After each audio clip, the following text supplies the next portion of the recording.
किसान भाइयों नमस्कार। मैं डॉक्टर आनंद सिंह, कृषि विज्ञान केंद्र द्वितीय सीतापुर से। किसान भाइयों को आज मैं अजोला के बारे में बताऊंगा।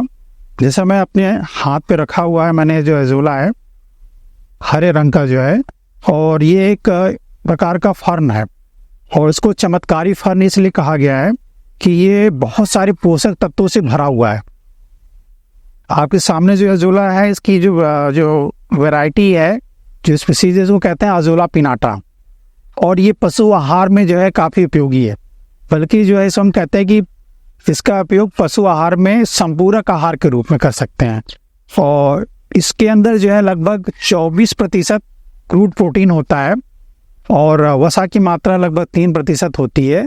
और इसके अलावा इसमें जो विभिन्न प्रकार के जो विटामिन हैं और जो मिनरल हैं, वो कंटेंट इतना अच्छा है और इतना सफिशिएंट है कि किसान भाइयों को मिनरल मिक्सचर देने की ज़रूरत ही नहीं पड़ेगी।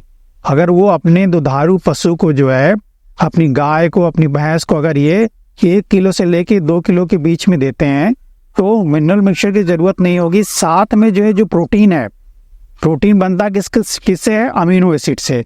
जो इसमें अमीनो एसिड है, जिसमें लाइसिन, आर्जिनिन और मिथ्योनिन, ये जो तीनों चीज़ होती हैं, तीनों अमीनो एसिड होते हैं। ये अमीनो एसिड जो है दुधारू पशुओं में, गाय भैंस में दूध उत्पादन को बढ़ाते हैं, मुर्गियों में अंडा उत्पादन बढ़ाते हैं, बकरियों में जो है भी दूध उत्पादन और बच्चे को स्वस्थ करते हैं। इसके अलावा मछलियों में भी जो है उनके वजन को बढ़ाने में सहायक होते हैं। तो ये इसमें कंटेंट बहुत ही अच्छा पाया जाता है, इसलिए जो है इसका जो परिणाम है खिलाने का, वो बहुत ही अच्छा है। और एक तरफ इसलिए हमने कहा कि चमत्कारी फर्न है। और इसका जो उत्पादन के लिए कोई विशेष नहीं, जैसे आप सामने देख रहे हैं एक तालाब है और इसमें कुछ मछलियां हैं, जैसे रोहू, भाकुर और नैन। तो ये तीनों मछलियां जो है ग्रास ईटर नहीं है, यानी कि जो घास खाने वाली नहीं है, ये तालाब की तलहटी में रहने वाली हैं। लेकिन इसमें अगर हम जो है ग्रास कार्प, सिल्वर, कॉमन, ये सारे अगर कार्प डालते हैं तो निश्चित रूप से वो अजोला खाएंगे, तो वो हमारा अजोला उत्पादन इसमें नहीं हो पाएगा। तो चूंकि ये रोहू, भाकुर, नैन है, इसलिए अजोला इसमें उत्पादन हो रहा है और जो है चल रहा है लगातार। हम अजोला जो है किसी भी तरह के जो है गड्ढे करके जो है, आपने लगभग जो है 1 फीट गहरा गड्ढा कर दीजिए और जितना आपको आवश्यकता है उस अनुसार कर दीजिए, और इसमें पॉलिथीन सीट बिछा दीजिए और उसमें जो है पानी भर के और थोड़ी मटियार मिट्टी और सड़ी हुई गोबर की खाद या सिंगल सुपर फास्फेट का उपयोग कर सकते हैं, या फिर आप जो है सरसों की खली का भी उपयोग कर सकते हैं।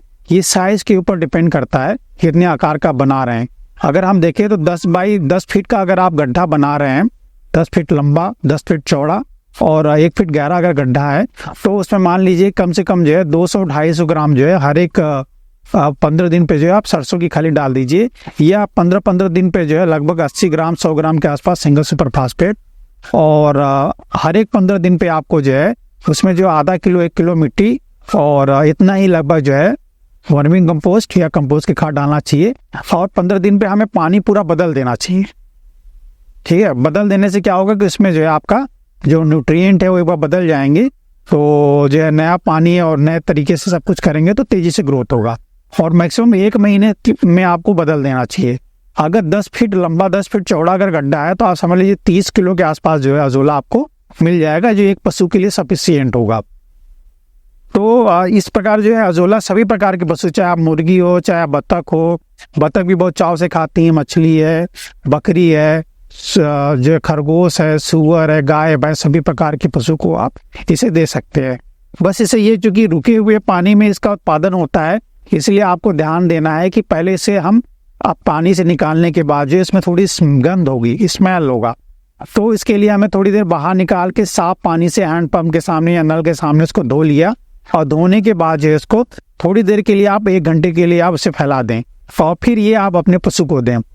तो जब भी पशु को आप अजोला अपना आहार देना शुरू करें तो शुरुआत में थोड़ी थोड़ी मात्रा से आप बढ़ाएं, क्योंकि एक तरह का नया आहार है, पशु उसे कभी खाया नहीं है, तो थोड़ा थोड़ा सा देना शुरू करेंगे। जब इसका टेस्ट उसको आ जाएगा तो धीरे धीरे ये खाना शुरू कर देगा, और आप उसको आप हरे चारे का कह सकते हैं, एक तरह से सब्स्टिट्यूट बन जाएगा। अगर आपको पास जब हरा चारा नहीं रहेगा तो आप अजोला अपने पशु को दीजिए, और जब आपके पास हरा चारा भी रहता है तो आपने अजोला देंगे तो जैसे मैंने बताया कि दूध उत्पादन लगभग 10% बढ़ जाएगा। और दूध में वसा की मात्रा भी बढ़ जाएगी।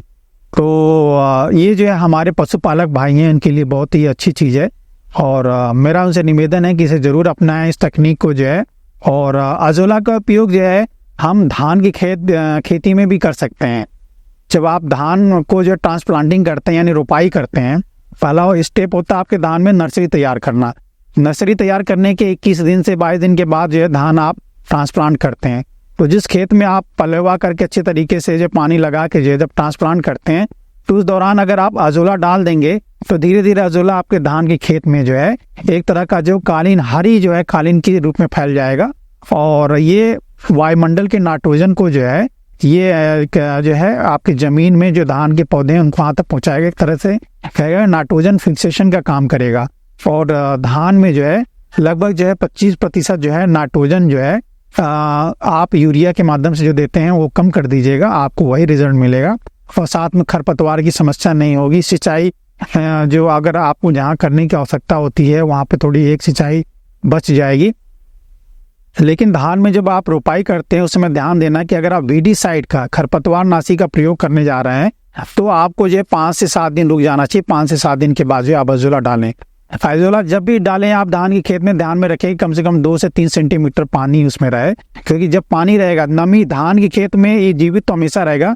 अगर आपका धान चलाना तो धान में आपकी जो नमी तो बनी रहनी चाहिए, तो अजोला जिंदा रहेगा। लेकिन अजोला की ग्रोथ के लिए धान में कम से कम अगर लगभग 2 से 3 सेंटीमीटर अगर पानी बना रहेगा 1 इंच, तो ये बहुत तेजी से जो फैलेगा और पूरा आपके खेत में धीरे धीरे फैल जाएगा। लगभग 1 एकड़ में आप जो है 3 से 4 किलो अजोला आप धान की रोपाई के समय अगर आप डाल देते हैं और चारों ओर खेत में जो है तो आपको अच्छा रिजल्ट देखने को मिलेगा। तो यही एक कारण है कि अजोला को जो है चमत्कारी फन कहा गया है और किसान भाई इसे जो है अपने पशुपालन में अपनी खेती में अपनाएं, विशेष करके धान की खेती में जो है। तो इसी के साथ मैं अपनी बात को समाप्त करता हूँ। धन्यवाद।